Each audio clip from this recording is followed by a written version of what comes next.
அப்படி நம்பிக்கைக்கு proper reason இருக்குது, காரணம் இருக்குது. சும்மா ஒன்றும் நம்பலை. நம்ம உண்மை நம்புவோம், உண்மை மாத்திரம் நம்புவோம், நீர் தான் என்னுடைய கண்மலை. ஏன் அதெல்லாம் நம்ம ஏன் இதில் ஃபோக்கஸ் பண்ணுறோன்னா காரணம் இருக்குது. அவரை நம்புகிறோன்னா சும்மா ஒன்றும் நம்பலை. சிலர் நினச்சிக்கிறாங்க நம்ம வந்து சும்மா பிளைண்டு ஃபெய்த்து, அப்படியே குருடான விசுவாசம், எந்த காரணமும் இல்லாமல், எந்த ஒரு அறிகுறியும் இல்லாமல், எந்த ஒரு எவிடன்ஸும் இல்லாமல் நம்பிக்கிட்டு இருக்கோம். அப்படிலாம் கிடையாது.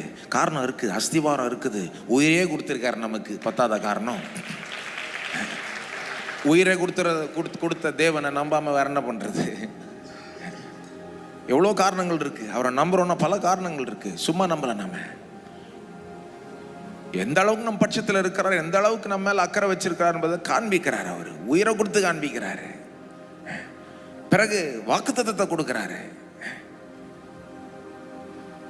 இப்போ இந்த வாக்குத்தத்தத்தை கொடுத்ததுனால நம்புகிறோம். ஏன்னா அவர் வாக்கு மாறாத தேவன், பொய் உரையாத தேவன், மனிதர் கிடையாது. சும்மா ஒரு நாள் ஒன்று சொல்லிட்டு இன்னொரு நாள் சொன்ன பேச்சை மாத்துறதுக்கு, இல்லை தெரியாமல் சொல்லிட்டேன்னு சொல்கிறதுக்கு இல்லை.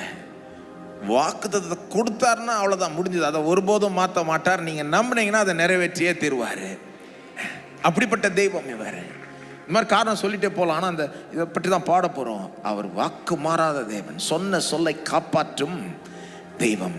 அவர் நமக்கு எவ்வளோ வாக்குத்தத்தங்களை கொடுத்துக்கிறார் எண்ணி பாருங்கள். அதை பற்றி கொள்ளுங்கள், அதை விசுவாசியுங்கள், அதை தொடர்ந்து நம்பி அவரை துதித்து பாடுவோம்.